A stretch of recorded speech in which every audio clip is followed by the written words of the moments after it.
السلام عليكم ورحمة الله وبركاته. ازيكم عاملين ايه؟ يا رب تكونوا بخير. وحشتوني جدا جدا من الفيديو اللي فات للفيديو ده. قبل ما نبدأ بالفيديو نبتدي بذكر الرسول عليه افضل الصلاة والسلام. اللهم صل وسلم وبارك على سيدنا محمد وعلى اله اجمعين.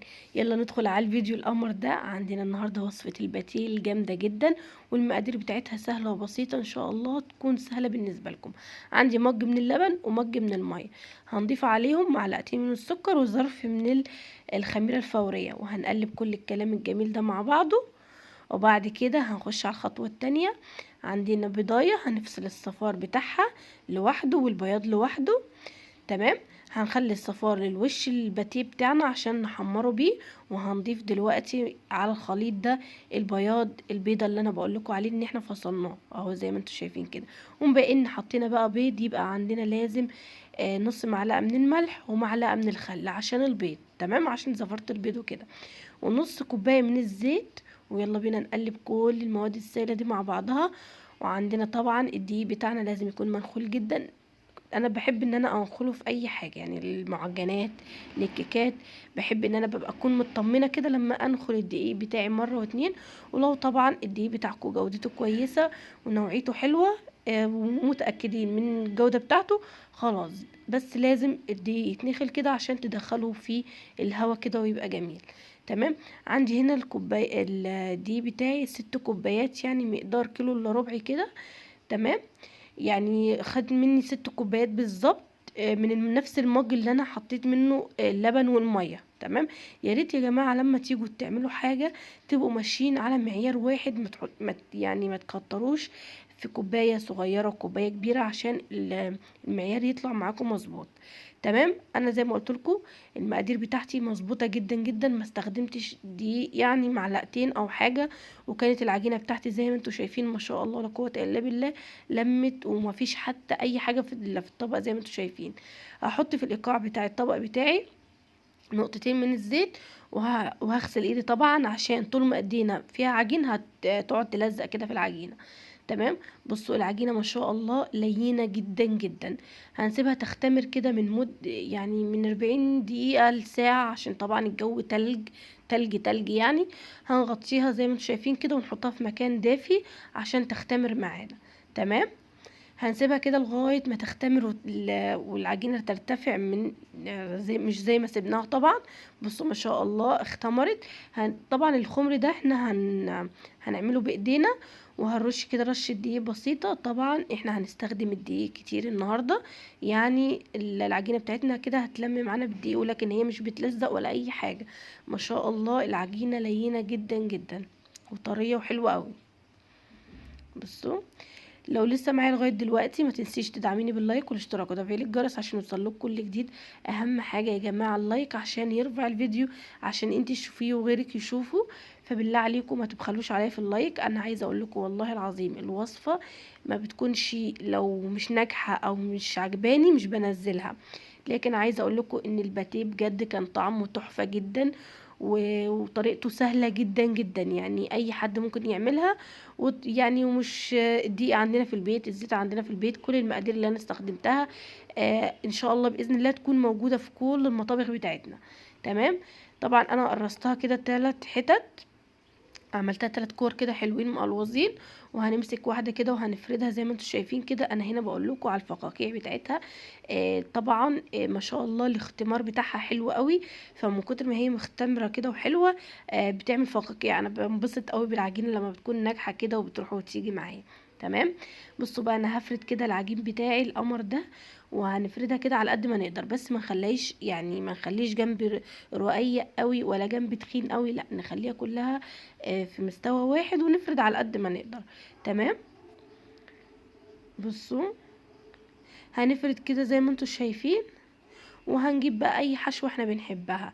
هنحشيها جبنة، هنحشيها عجوة اللي هي العجوة، ايوه، يا اما شوكولاتات اي حاجة. بس الخطوة دي في الاخر. تمام. هنجيب كده السمنة بتاعتنا وهنفرد بقى على العجينة بتاعتنا كده السمنة زي ما انتم شايفين او الزبدة ايا كان ايه الموجود عندكم. بصوا العجينة دي والفرد بتاعها بالسمنة ونتنيها كده زي ما انتم شايفين فكرتني بالفطير المشلتت. تمام. هي نفس الموضوع يعني.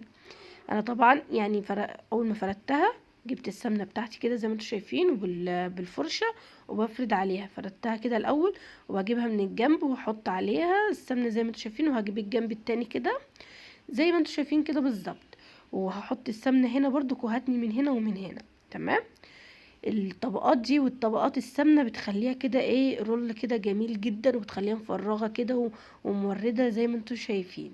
بصوا، طبعا انا عملت اول واحده، وهعملهم كلهم كده وهجهزهم، وبعد كده هوريهم لكم، هيبقوا جامدين جدا. عايزه اقول لكم والله العظيم بجد، مش عشان انا عاملاه او حاجه، بجد مش شكرانيه في الحاجه اللي انا بعملها، تحفه جدا وطعمه حلو قوي قوي، والصوره هتوضح لكم. طبعا انا فردت زي ما انتم شايفين كده الدقيق من تحت، هفرد. بصوا انا بفرح قوي بالفقاقيع اللي هما بيطلعوها دي. الحاجة دي يعني بتدينا كده دفى في البيت لما نعمل معجنات ونقعد كده نخبز في الفرن، بتملى البيت بركة يا جماعة، يعني بتخلي البيت دافي، انا بحس بكده. بصوا ما شاء الله، العجينة الكرة كبيرة، فلازم ان انا افردها جامد، يعني لازم املاها كده عشان ما تبقاش سميكة. وفي نفس الوقت برضو يعني لما لفتها كانت برضو تحسوا ان هي تقيلة شوية تخينة، فلو انتوا حابين ان هي تبقى رقيقة وفي نفس الحجم صغنن، صغروا الكرة بتاعتكم شوية. لكن انا كنت حابة ان هي تكون كبيرة كده وتبقى شكلها حلو مالية مركزها يعني. بحب الحاجة تبقى كبيرة كده وشكلها حلو. تمام. بصوا بقى انا هبتدي، بصوا ما شاء الله، طبعا بعد يعني دي اول واحدة انا فردتها، اختمرت كده وبقت جميلة وارتاحت، هتتفرد معاكم بكل سهولة. هنبتدي بقى ان احنا نقفلها من الجوانب. طبعا في الخطوة دي لازم نشتغل بالراحة يا جماعة، عشان السمنة ما تطلعش مننا من على الجناب وتبهدل الدنيا. تمام. هنفرد يعني واحدة واحدة كده، هنروح ونيجي عليها، بس نقفلها طبعا زي ما انتم شايفين حوالين داير كده زي ما انا عملتها، وهنفرد واحدة واحدة عليها، هنتعامل معاها بكل حنية. وبعد ما نفردها زي ما انتم شايفين، هنحط العجوة بتاعتنا، اي نوع جبن انتوا بتحبوه تحطوه، عايزين تعملوها سادة مش مشكلة، هتبقى حلوة برضو معاكم، بس بالجبن بتبقى حلوة، او كوباية الشاي بلبن كده الصبح بتبقى جميلة. وبرضو بالعجوة بتبقى حلوة بالشاي بلبن، وسط النهار كده لو جعت ولا حاجة، بتبقى حاجة منها مسكرة بالعجوة، وفي نفس الوقت يعني طعمها حلو. طبعا انا رغيت كتير، هسيبكم مع الفيديو.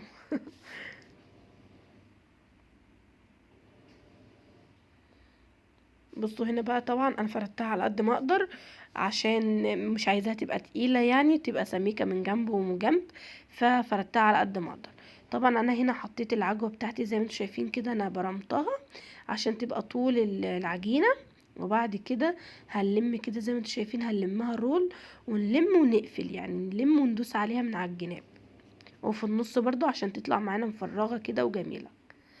وهنقفلها زي رغيف الفينو بالظبط، هنقفلها كده من على الجناب، وهنقفلها من في النص كده زي رغيف الفينو بالظبط، عشان ما تفرغش مننا وتتفتح مننا في الفرن.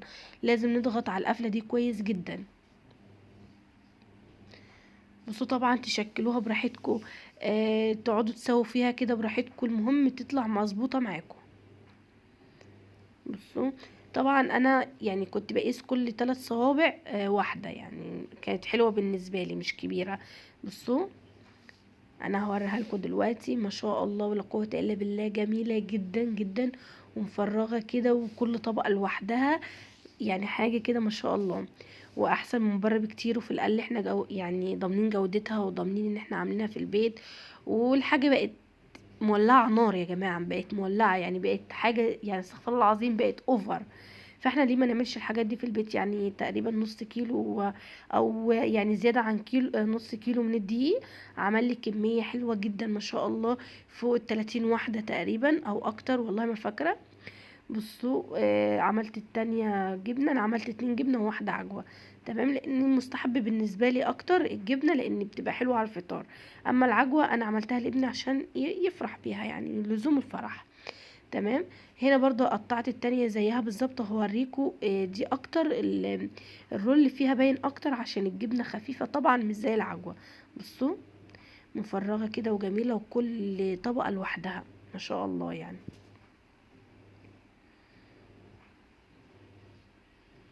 اتمنى تجربوها وتقولوا لي رايكم ايه فيها، وتقولوا لي ناجحه معاكم ولا لا، وهستناكم في التعليقات.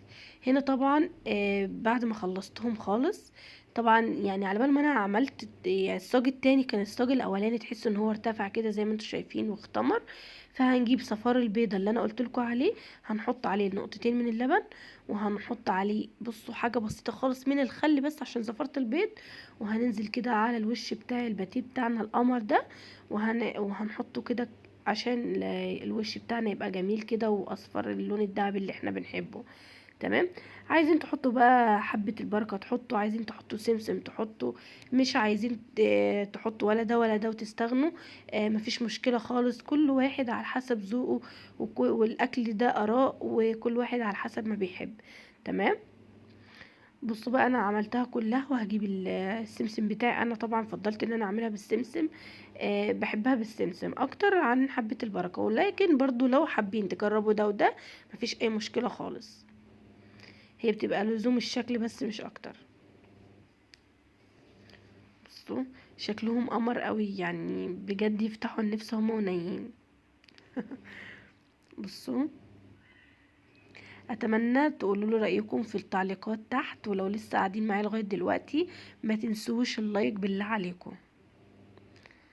يلا بينا بقى ندخلهم الفرن، واول ما بيشموا الفرن ما شاء الله، عشان الخميره بتاعتهم حلوه وطريقتهم ناجحه.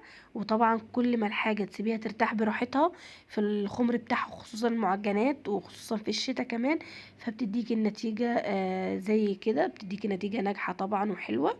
فاتمنى ان انتوا تسيبوا الحاجه تخمر براحتها، يعني تسيبوها تاخد راحتها. بصوا الشكل بتاعهم القمر، بصوا ما شاء الله. طبعا انا بعد ما طلعتهم من الفرن رشيت لهم كده رشه ميه كده بسيطه، لو عندكم بخاخه رشتين من البخاخه، لو ما عندكوش بخاخه يعني ايه بصوابع ايديكم كده، وتغطوهم لمده 10 دقايق كده بفوطه ولا حاجه، هيطلعوا معاكم بالقمر ده. بصوا الفراغ بتاعهم حلوين قوي قوي.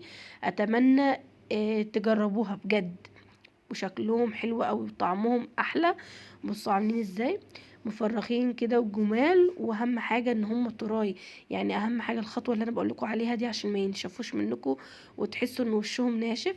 تعملوا زي ما قلت لكم، لو عندكم بخاخه رشه واحده ميه، او بصوابع ايديكم، وتغطوهم بفوطه لغايه ما يطروا معاكم. بس كده الفيديو بتاعنا خلص، يا رب يكون عجبكم. اشوفكم على خير، وانتظروا في الفيديوهات الجايه. باي باي.